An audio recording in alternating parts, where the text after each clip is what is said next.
I've waited so long, can't but feel my patience fading, waiting for your love.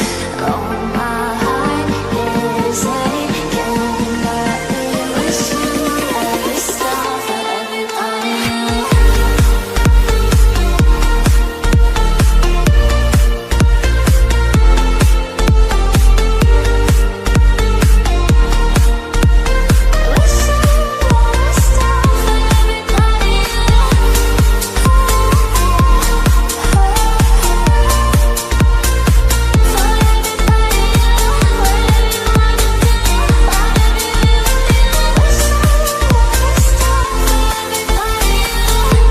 My soul's made for yours, my dear.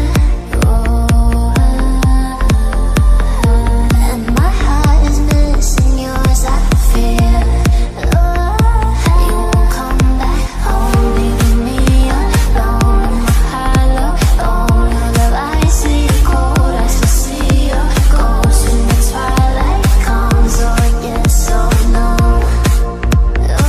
Can't but feel our patience fading, waiting for your love. Oh, my heart is aching, got me wishing every star for everybody.